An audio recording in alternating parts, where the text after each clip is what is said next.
내게 속삭이며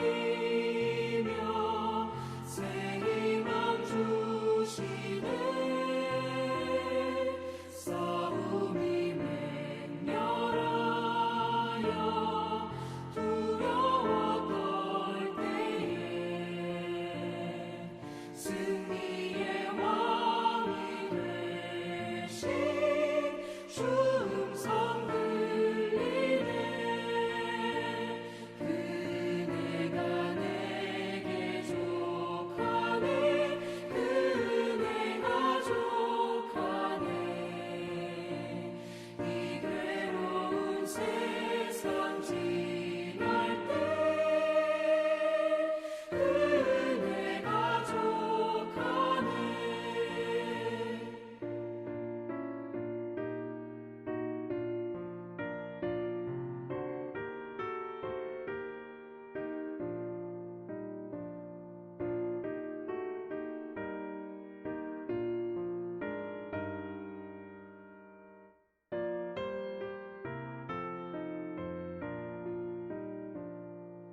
번민이 가득 차고 눈물이 흐를 때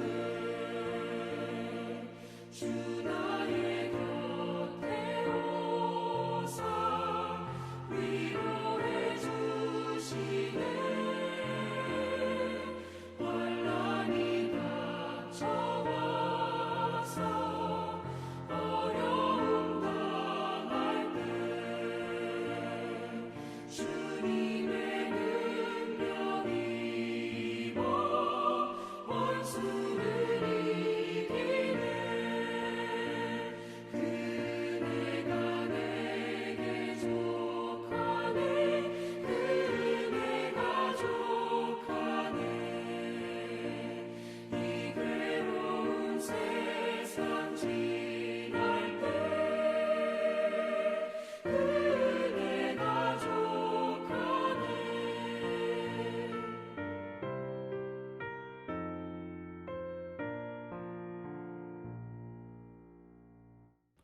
오늘 우리에게 주시는 하나님의 말씀은 구약성경 예레미야 32장 16절로 35절의 말씀입니다.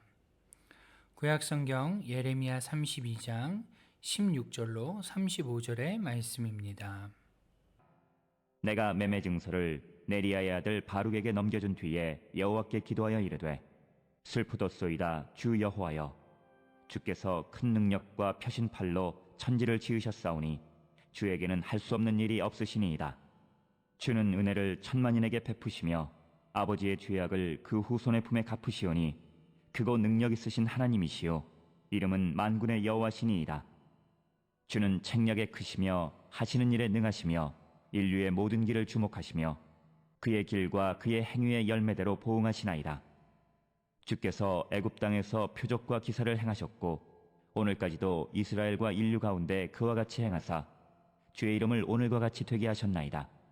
주께서 표적과 기사와 강한 손과 펴신 팔과 큰 두려움으로 주의 백성 이스라엘을 애굽 땅에서 인도하여 내시고 그들에게 주시기로 그 조상들에게 맹세하신 바 젖과 꿀이 흐르는 땅을 그들에게 주셨으므로 그들이 들어가서 이를 차지하였거늘 주의 목소리를 순종하지 아니하며 주의 율법에서 행하지 아니하며 무릇 주께서 행하라 명령하신 일을 행하지 아니하였으므로 주께서 이 모든 재앙을 그들에게 내리셨나이다. 보옵소서, 이 성을 빼앗으려고 만든 참호가 이 성에 이르렀고 칼과 기근과 전염병으로 말미암아 이 성이 이를 치는 갈대아인의 손에 넘긴 바 되었으니 주의 말씀대로 되었음을 주께서 보시나이다. 주 여호와여, 주께서 내게 은으로 밭을 사며 증인을 세우라 하셨으나 이 성은 갈대아인의 손에 넘기신 바 되었나이다. 그때 여호와의 말씀이 예레미야에게 임하여 이르시되, 나는 여호와여 모든 육체의 하나님이라. 내게 할 수 없는 일이 있겠느냐? 그러므로 여호와께서 이와 같이 말씀하시니라. 보라, 내가 이 성을 갈대아인의 손과 바벨론의 느부갓네살 왕의 손에 넘길 것인즉 그가 차지할 것이라. 이 성을 치는 갈대아인이 와서 이 성읍에 불을 놓아 성과 집 곧 그 지붕에서 바알에게 분향하며 다른 신들에게 전제를 드려 나를 경노하게 한 집들을 사르리니 이는 이스라엘 자손과 유다 자손이 예로부터 내 눈앞에 악을 행하였을 뿐이라. 이스라엘 자손은 그의 손으로 만든 것을 가지고 나를 경노하게 한 것뿐이니라. 여호와의 말씀이니라. 이 성이 건설된 날부터 오늘까지 나의 노여움과 분을 일으키므로 내가 내 앞에서 그것을 옮기려 하노니, 이는 이스라엘 자손과 유다 자손이 모든 악을 행하여 내 노여움을 일으켰음이라. 그들과 그들의 왕들과 그의 고관들과 그의 제사장들과 그의 선지자들과 유다 사람들과 예루살렘 주민들이 다 그러하였느니라. 그들이 등을 내게로 돌리고 얼굴을 내게로 향하지 아니하며 내가 그들을 가르치되 끊임없이 가르쳤는데도 그들이 교훈을 듣지 아니하며 받지 아니하고 내 이름으로 일컫는 집에 자기들의 가증한 물건들을 세워서 그 집을 더럽게 하며 흰놈의 아들의 골짜기에 바알의 산당을 건축하였으며 자기들의 아들들과 딸들을 몰래 앞으로 지나가게 하였느니라. 그들이 이런 가증한 일을 행하여 유다로 범죄하게 한 것은 내가 명령한 것도 아니요 내 마음에 둔 것도 아니니라. 안녕하세요. 오늘도 하나님의 말씀을 통해 하나님과 깊은 교제의 시간으로 나아가는 저와 여러분이 될 수 있기를 소원합니다. 아멘. 네, 어제 살펴본 대로요, 우리는 예레미야가 하나님의 말씀에 따라 사촌 하나멜의 땅을 사는 것을 봤습니다. 레위기의 법대로 친족의 기업물을 의무를 준행한 것입니다. 그리고는 많은 증인들 앞에서 서류에 도장을 찍고 오래 보관하기 위해서 항아리에 넣는 장면, 그 서류를 항아리에 넣는 장면까지 어제 본문을 통해 살펴봤습니다.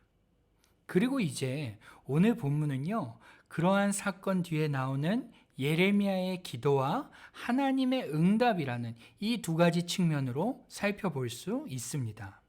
어제 말씀을 드렸지만요, 여러분, 예레미야가 사촌의 땅을 사준 그때는 유다가 망하기 직전이었습니다. 당시 유다는요, 약 2년 6개월 동안 바벨론에 포위된 상태였는데, 그 중에서도 어제 본문은요, 시간적으로 보면 유다가 멸망하기 한 6개월 이전, 그 안에 생겼던 사건이었습니다. 심지어 어제도 말씀드렸지만 예레미야가 산 그 땅은요, 바벨론이 이미 점령한 땅이었기 때문에 이러한 때에 예레미야가 하나멜의 땅을 산 것은요, 사실 누가 봐도 이해하기 어려운 행동이라는 것입니다.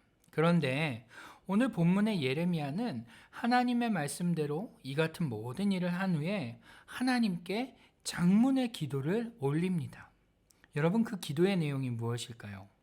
본문의 예레미야는 자신의 기도에서 이렇게 고백합니다. 하나님은 천지를 만드신 전능하신 자라고, 못하실 일이 없는 분이라고.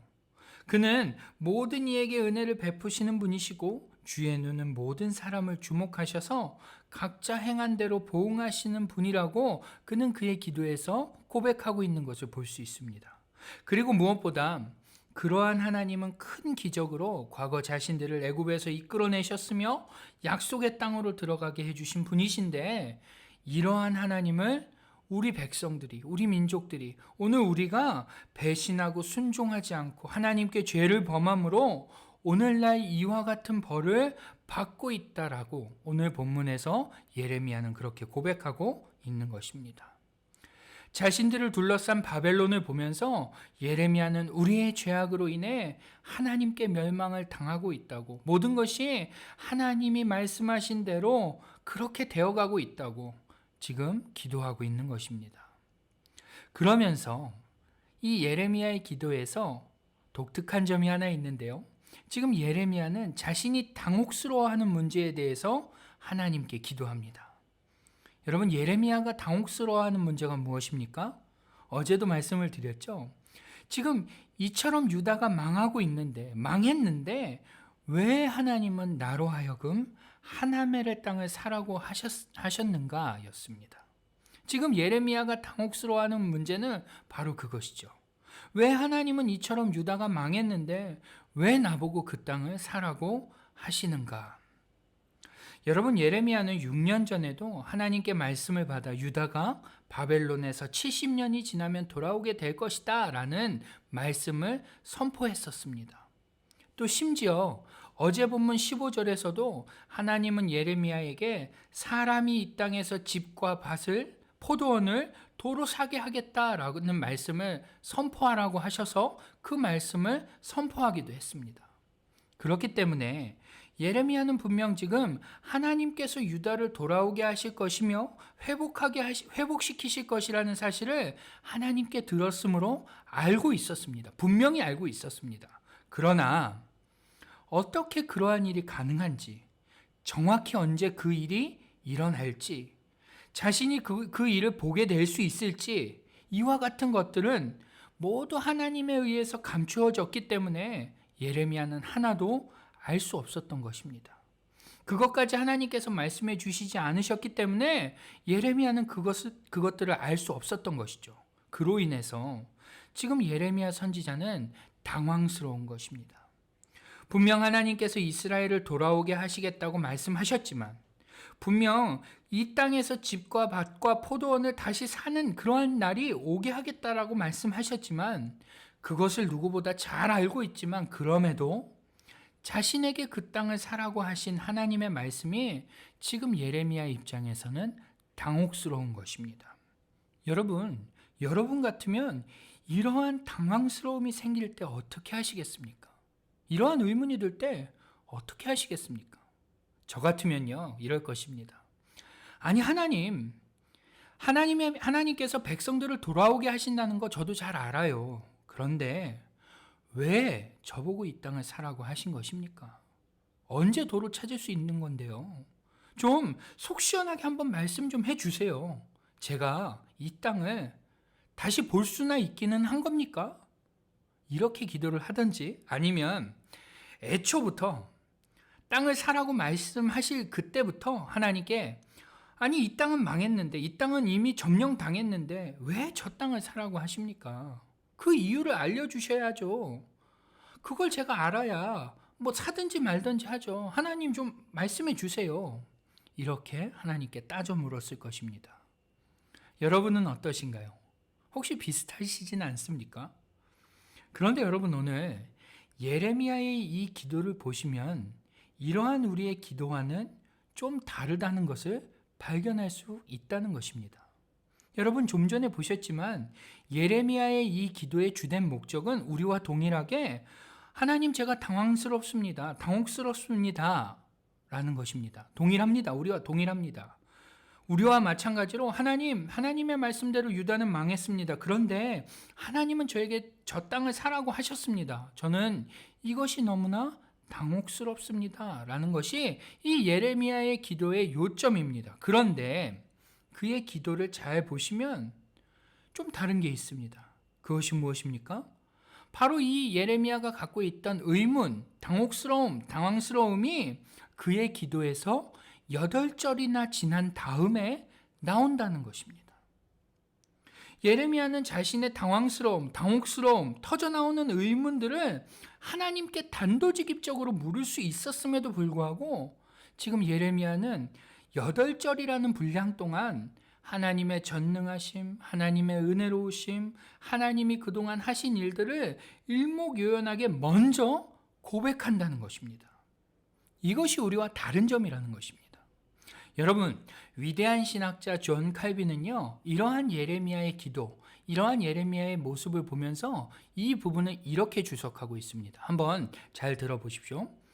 예레미야가 이러한 기도를 한 것은 예레미야 선지자 자신이 하나님의 뜻이 도무지 이해할 수 없고 또 가려져 있다고 할지라도 문자 그대로 입에 재갈을 물림으로써, 다시 말하자면 자신을 제어함으로써 하나님의 경륜을 묵묵히 따르려는 것이었다. 이해가 되시나요? 또 다른 부분에서는 이렇게 설명합니다. 인간에게는 하나님의 역사를 올바르고 침착하게 분별할 자제력이 전혀 없음을 잘 알고 있었던 예레미야 선지자는 스스로를 향해 전술한 방책을 세우고 자기 주변에 문자 그대로 울타리를 둘러친다. 그런데 이것은 선지자가 정당한 권리의 한계 이상의 자유를 감히 취하지 않으려는 목적에서다. 이게 무슨 말이냐면요, 예레미야 선지자 역시 그 하나멜의 땅을 사라고 하신 하나님의 말씀이 도무지 이해되지 않고 당황스러웠지만, 그래서 자기 안에 의문과 당혹스러움이 막 터져 나왔지만, 예레미야 선지자는 이 8절 동안 하나님의 전능하심, 하나님의 위대하심, 하나님의 은혜로우심, 하나님께서 그동안 하신 일들을 선포함으로써, 고백함으로써 자기 입에 스스로 재갈을 물리고 하나님의 역사를 따라갔다는 것입니다. 여러분, 우리는 하나님께 왜라는 기도를 할 때가 많지 않습니까? 왜 그래야 합니까? 왜 아파야 합니까? 왜? 우리는 하나님께 왜라는 질문을 참 많이 합니다. 여러분, 본문의 예레미야 선지자 역시 자신 안의 당혹스러움과 왜라는 질문이 분명히 일어났습니다. 그러나 예레미야 선지자는 그 감정을 하나님께 따져 묻기에 앞서서 자신의 입을 닫는 작업을 했다는 것입니다. 하나님은 전능하시고 위대하시고 못하시는 것이 없으시고 은혜로우시고 기적을 베푸사 역사하시고 약속을 지키신다고 지금 되뇌이고 있는 것입니다. 터져나오는 의문과 질문과 당혹스러움과 당황스러움이 막 자신 안에서 터져나오지만 그 감정들을 지금 정리하고 있는 것입니다. 여러분, 이것이 한 차원 높은 신앙인 것입니다. 하나님은 우리의 연약함을 잘 아십니다. 그래서 하나님께 왜라고 따져 묻는 것을 하나님께서는 용납하십니다. 그 감정을 쏟아내는 것을 용납해 주십니다. 우리가 연약하다는 것을 누구보다 잘 알고 계시기 때문에 하나님은 그것조차도 용인하십니다. 그래서 그렇게 하나님께 묻는 것도 신앙입니다. 물어야 합니다. 그러나 한 차원 높은 신앙은요, 왜냐고, 당혹스럽다고, 당황스럽다고 그 감정을 모두 폭발시켜서 하나님께 묻고 따지는 것이 아니라 하나님이 허락하신 것 안에서 알고 그 안에서 생각하고 터져나오는 감정과 의문도 그 안으로 제한할 수 있는 것이 바로 보다 성숙한 신앙이라는 것입니다. 여러분, 우리는 언제까지 초보 신앙에만 머물러서는 안 됩니다. 우리는 언제까지 하나님 알려달라고, 내가 알아야겠다고, 알아야 내가 순종할 수 있고, 알아야 내가 따를 수 있고, 알아야 헌신할 수 있다고, 그러니 나한테 설명해 줘야 된다고, 그렇게 하나님께만 따져 묻는 신앙에 머물러서는 안 되는 것입니다. 우리는 한 차원 높은 신앙으로 터져나오는 감정들을 누르며 의문들을 누르며 하나님의 뜻이 있겠지, 내가 이해할 수 없고 내가 다 알지 못해도 분명히 하나님은 선하신 뜻을 이루어 가시겠지라며 나의 입을, 자신의 입을 막고 감정을 누를 수 있는 차원으로 성장할 수 있어야 한다는 것입니다. 여러분, 살아가다 보면 우리가 다 이해할 수 없는 일들, 내 이성을 벗어나고 내 사고를 벗어난 일들이 수없이 많다는 것을 우리는 자연스럽게 깨닫게 됩니다. 그리고 우리에게 일어나는 일들 중에 도무지 이해할 수 없는 일들이 너무 많아서 셀 수 없다는 것을 잘 알고 있습니다. 여러분, 그때마다 어떻게 하시겠습니까? 왜라고 하나님께 그때마다 따져 물으시겠습니까? 미리 내가 이해할 수 있도록 설명해 달라고 하나님께 요청하시겠습니까? 여러분, 때론 우리는 하나님의 큰 섭리를 신뢰하면서 그 안에서 내가 다 이해하고 납득하지 못해도 선하게 일하실 하나님을 기대하며 그 하나님께 맡기는 믿음의 자세를 취할 수 있어야 하는 것입니다. 그리고 자꾸만 내 안에 터져나오는 의문들, 당혹스러움들, 심지어 원망과 불평과 같은 감정들이 있다면 하나님의 전능하심, 위대하심, 신실하심 등 그 하나님의 성품을 읊조리고 기억하고 되뇌임으로 말미암아 울타리를 쳐서 우리의 입에 재갈을 물려서 그 감정들을 그 안에 가둬놓는 훈련을 해야 하는 것입니다. 여러분, 입에 재갈을 물리든 터져나오는 인간적인 생각들을, 감정들을 잘 정리하여 하나님의 섭리를 따라서 살아갈 수 있도록 하는 것이 바로 신앙이라는 것입니다. 여러분, 우리의 여러 감정, 생각, 논리, 판단을 하나님이 허용하신 범위 안으로 가둬둬야 합니다. 도무지 이해가 안 되고 납득이 안 되지만, 용납되지 않지만 분명 우리가 그러한 작업들을 할 수 있을 때 오늘 본문을 보시면 하나님께서는 그러한 예레미야에게 응답해 주시는 것을 볼 수 있습니다. 그가 도무지 이해하지 못하고 당황스러워하는 그것을 하나님께서 친절하게 알려주시죠. 사랑하는 여러분, 오늘도 우리의 어떤 감정, 생각 등을 하나님의 말씀 안으로 내려놓는, 넣어두는 우리가 될 수 있기를 바랍니다. 그래서 하나님의 뜻을 순종함으로 이루는 저와 여러분이 모두 될 수 있기를 주님의 이름으로 축원합니다. 기도하겠습니다. 사랑과 은혜가 충만하신 우리 아버지 하나님, 오늘도 하나님의 은혜를 감사와 찬양으로 영광 돌립니다. 하나님, 오늘 우리는 인생을 살아가며 도무지 이해할 수 없고 헤아릴 수 없는 일들을 경험합니다. 그리고 그때마다 하나님을 향해 왜라는 질문을 쏟아내든지 또는 원망과 불평을 쏟아내든지 다양한 여러 가지의 감정들을 하나님께 따지듯이 쏟아낼 때가 너무나 많음을 주님 고백합니다. 그러나 그렇게 묻는 것도, 하나님께 왜냐고 묻는 것도 신앙이지만 하나님, 우리가 한 단계 높은 신앙으로 거듭나기를 원합니다. 그렇게 성숙하기를 원합니다. 하나님의 말씀 가운데 신실하게 일하실, 선하게 일하실 하나님을 기대하고 신뢰하며 우리의 감정들을, 우리의 여러 가지 생각들을, 우리의 의문들을 말씀 밑으로 내리는 우리 모두가 되기를 원합니다. 하나님, 쉽지 않지만 성령 하나님 우리 안에서 내주하셔서 그 일들을 감당하게 하여 주시고, 하나님의 크신 계획을 바라보며 우리의 입에, 우리의 생각에, 우리의 감정에 재갈을 물림으로 그 하나님의 계획을 순종함으로 따라갈 수 있는 우리 모두가 되게 하여 주옵소서. 오늘도 그렇게 우리 안에서 역사하실 하나님을 기대하며 우리 주 예수님의 이름으로 기도드립니다. 아멘. 네, 이제부터는 Pray Together 1, 2, 3 기도 제목을 보시면서 계속해서 기도하며 나아가겠습니다. 기도하시겠습니다.